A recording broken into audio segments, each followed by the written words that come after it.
Hello, I'm Captain Luis Carlos Montalvan. I'll give you a brief description of my duty over the course. Can you hear me? Is this? Okay. I couldn't hear myself. Yeah. Hello? There you are. Okay. I joined the Army at 17 in 1990 and was a communications specialist for a couple of years before moving on to the Military Police Corps, before moving on to the infantry. Closer. Getting closer? Here. Oh, maybe that one's better. This, yeah, that one's Sorry, folks. That's right. And does that work? Okay. And subsequent to serving 5 years as a military policeman, I joined the infantry and then decided to commission. So I went through the green to gold process at the University of Maryland and commissioned at Georgetown in early 2003. Went to Fort Knox, received training as a armor cavalry officer, and during that time, of course, the country was at odds with respect to the necessity of the invasion, et cetera. I was skeptical, but as I've told a few reporters here and elsewhere, that being a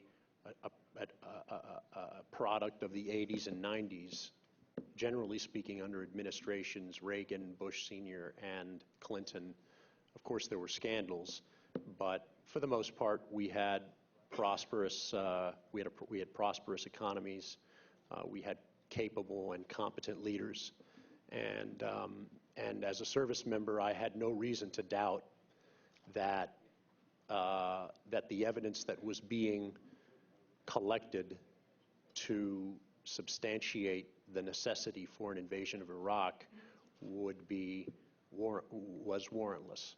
So, and considering the fact that General Colin Powell, who is and was esteemed so highly, testified before the UN, that kind of was pervasive in my mind as to whether or not I should, I should go, although it's not as though I had much choice. Although I could have conscientiously objected, I've been a warrior for more than half my life, so that really wasn't an option for me. The subsequent to training at Fort Knox, I was sent to Iraq in September of '03, and I was assigned as a scout platoon leader at in an area along the Syrian-Iraqi border known as Al-Walid, which is a border crossing point, also known as a port of entry. And it's one of the most strategically important POEs in general, ports of entry in general, are very strategic because, as you know, Iraq is mostly a landlocked country, and commerce and people flow through those ports of entry daily by the tens and hundreds of thousands. I was given 30 to 40 soldiers to deal with an enormous border crossing facility, to patrol 100+ linear kilometers of Syrian-Iraqi border, and to patrol and be responsible for the security and development of between 5,000 and 10,000 square kilometers of Al-Anbar Desert with 30 to 40 soldiers. And that's absolutely absurd.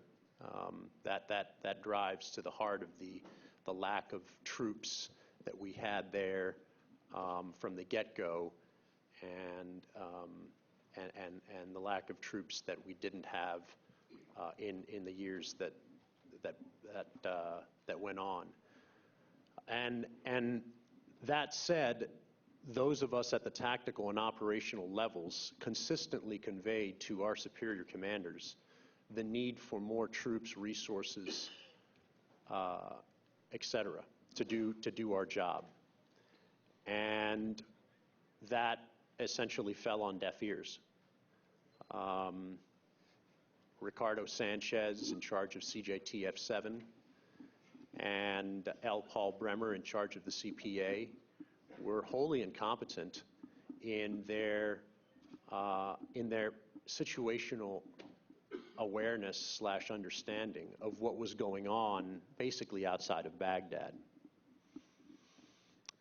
I know that to be true from personal experience, but I also know that to be true, and I'm flash forwarding a bit as to my experience in the military up until today. In January of 2007, I was asked to be a member of the American Enterprise Institute's Iraq Planning Group as an Iraqi security forces subject matter expert, and I'll explain to you how that came to be in a moment.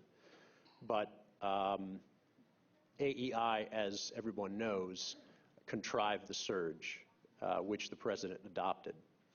While I was there, I briefed about the nature of corruption. And I'll show you some slides. Jeff, if you could hit slide 1, it's just a picture of me. But there are a couple of slides I wish to show you from that briefing that I conveyed to them. We'll hit the picture. Is the picture last or the picture first? Yeah, the picture. That's a picture of me in a surreal state of, in the middle of an operation in 2005 in South Baghdad, which was a cordon and search operation. Here was a gracious Sunni Arab who invited me on his front yard to have chai with him. I mean, these people were very gracious. I mean, you know, men with guns occupying their country, and you can kind of see by my expression and my exhaustion that the entire event was quite surreal. But anyhow, getting to the matter of AEI, I vehemently, I wrote an op-ed. I spent the better part of my winter leave in December 2006 working on an op-ed that was published in the New York Times on January 14th. It was called "Losing Iraq One Truckload at a Time." And it described the failure of coalition forces to curtail corruption, Iraqi corruption, specifically. I didn't wish to, at that point, since I was on active duty, place the onus on American contractors and generals, because that could be, I could be subject to UCMJ for that. But nevertheless, that was a wonderful, if I don't mind saying so, that was a wonderful moment, because just a few days prior to that, I think on January 10th or 12th, the president gave his New Way Forward strategy, which was a crock of you-know-what. And in it, he mentioned little about corruption. As I saw things through my research, having read extensively reports from the Special Inspector General for Iraqi Reconstruction, the GAO, the DOD, the DOS, USAID, and being an avid reader of mainstream media and alternative sources of the press, naturally I was obsessed with trying to figure out where the discrepancy was with where the generals were promulgating successes and my understanding of the failures that we were experiencing.